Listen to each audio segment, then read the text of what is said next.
بسم اللہ الرحمن الرحیم وَإِذَا قِيلَ لَهُمْ لَا تُفْسِدُوا فِي الْأَرْضِ قَالُوا إِنَّمَا نَحْنُ مُصْلِحُونَ أَلَا إِنَّهُمْ هُمُ الْمُفْسِدُونَ وَلَكِنْ لَا يَشْعُرُونَ۔ اور جب ان سے کہا جاتا ہے زمین میں فساد نہ پھیلاؤ تو کہتے ہیں کہ ہم تو صرف اصلاح کرنے والے ہیں۔ خبردار وہی فساد پھیلانے والے ہیں مگر شعور نہیں رکھتے۔ فساد کے معنی ہیں کسی چیز کا بگڑ جانا، حد اعتدال سے نکل جانا اور نفع کے قابل نہ رہنا۔ اس کا متضاد صلہ ہے جس کا مطلب ہے سنورنا، درست ہونا اور نفع کے قابل ہونا۔ فتنہ و فساد ایسی بدتر چیز ہے جس کی وجہ سے اکثر قتل و غارت گری کا بازار گرم ہو جاتا ہے۔ ملک اور قومیں رحمت الہی سے محروم ہو جاتی ہیں، معاشرے کا سکون برباد ہو جاتا ہے۔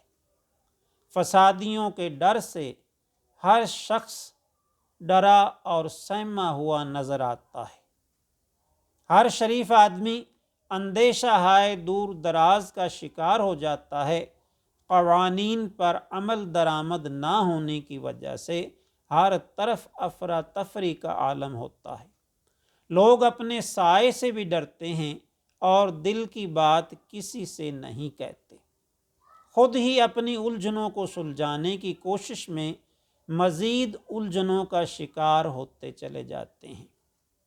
دلوں کی الجھنیں بڑھتی رہیں گی، دلوں کی الجھنیں بڑھتی رہیں گی اگر کچھ مشورے باہم نہ ہوں گے۔ قرآن مجید میں فتنہ و فساد کو قتل سے بھی بڑا گناہ قرار دیا گیا ہے۔ اللہ تعالیٰ کا فرمان ہے الفتنۃ اشد من القتل، فتنہ قتل سے بھی زیادہ بڑا گناہ ہے۔ فتنہ پرور اور فتنہ پرداز لوگ جب کسی معاشرے کو آسیب کی طرح اپنی گرفت میں لے لیتے ہیں تو پورا معاشرہ بے حسی اور جمود کا شکار ہو جاتا ہے۔ اعلیٰ اخلاقی قدریں تباہ ہو جاتی ہیں اور تخلیقی صلاحیتیں ماند پڑ جاتی ہیں۔ علمی ادبی سرگرمیاں نہ ہونے کے باعث جاہلانہ رسوم و رواج کا غلبہ ہو جاتا ہے۔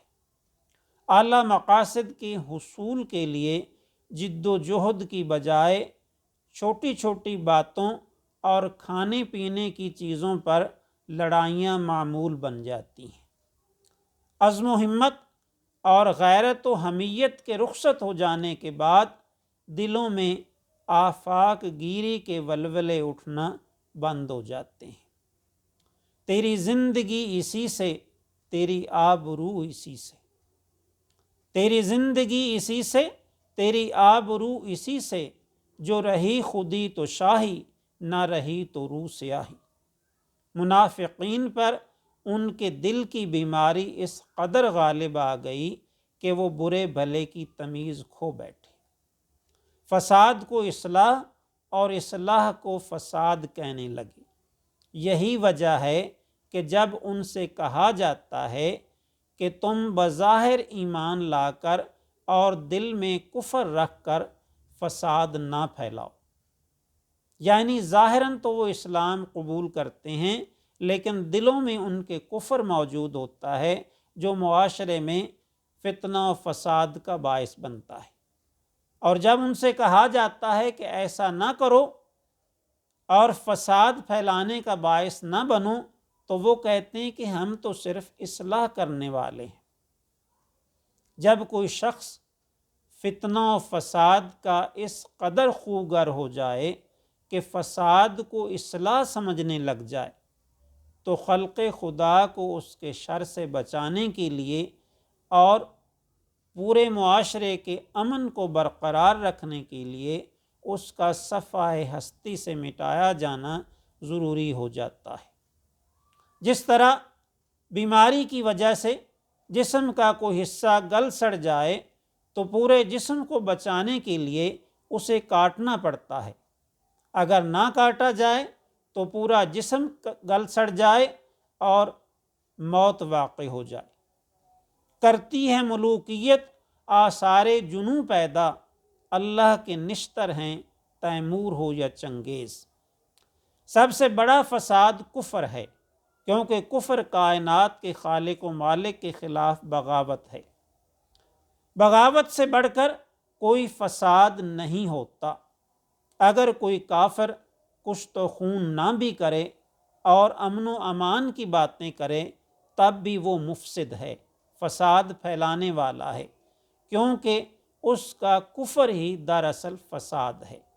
اسی طرح اگر کوئی مسلمان اشاعت اسلام، غلبہ اسلام اور شریعت مطہرہ کے نفاذ کے لیے جہاد و قتال بھی کرے تو بھی وہ مصلح ہے، اصلاح کرنے والا ہے، کیونکہ اس کا مقصد ظلم کا خاتمہ اور دین حق کی سربلندی ہے۔ منافقین اپنی چکنی چپڑی باتوں سے ہر ایک کو یقین دلاتے ہیں کہ وہ اس کے ساتھ ہیں، جبکہ حقیقتاً وہ کسی کے بھی ساتھ نہیں ہوتے۔ اپنے فائدے کے لیے دوسروں کو لڑواتے ہیں اور اپنی چال بازیوں سے ہر طرف فسادات کی آگ بھڑکاتے ہیں۔ زمین میں فساد برپا کرنے والے دراصل زمین کا بوجھ ہیں۔ ملک و قوم کے ہمدرد بن کر نہایت بے دردی سے تباہی و بربادی کا سامان کرتے ہیں، اپنے ذاتی مفادات کو قومی تقاضوں کے مقابلے میں مقدم سمجھتے ہیں۔ ابن الوقتی خوشامد اور کاسہ لیسی کے ذریعے عیش و عشرت کی زندگی بسر کرتے ہیں۔ حکمران طبقے کو اسلام اور اہل اسلام سے کوئی خاص وابستگی نہیں، وہ صرف عوام کو بے وقوف بنانے بلکہ گمراہ کرنے کے لیے اسلام کا نام لیتے ہیں اور خود کسی ایثار و قربانی کی بجائے عیش و عشرت کی زندگی بسر کرتے ہیں۔ اپنے اقتدار کو مستحکم کرنے کے لیے عوام کے مذہبی جذبات کا استحصال کرتے ہیں۔ دین حق سے بے خبر یہ لوگ دین اسلام کا نام استعمال کر کے دنیاوی فوائد اور لذات سمیٹنے میں لگے رہتے ہیں۔ ہمارے ملک میں ہر شعبہ زندگی کو ادنیٰ مراتب سے لے کر اعلیٰ ترین مناصب تک وہ لوگ چلا رہے ہیں جن میں امانت، دیانت اور فرض شناسی کا فقدان ہے۔ شیطان کے اعلی کار نام نہاد جمہوریت کے ذریعے ملک و قوم کی تباہی کا باعث بن رہے ہیں۔ ان کی بدعمالیوں اور فتنہ انگیزیوں کو دیکھ کر شیطان بھی ان سے پناہ مانگتا ہے اور ان کی چیرہ دستیوں کے سامنے اپنی موجودگی کی ضرورت نہیں سمجھتا۔ جمہور کے ابلیس ہیں ارباب سیاست، جمہور کے ابلیس ہیں ارباب سیاست، باقی نہیں اب میری ضرورت ہے افلاک۔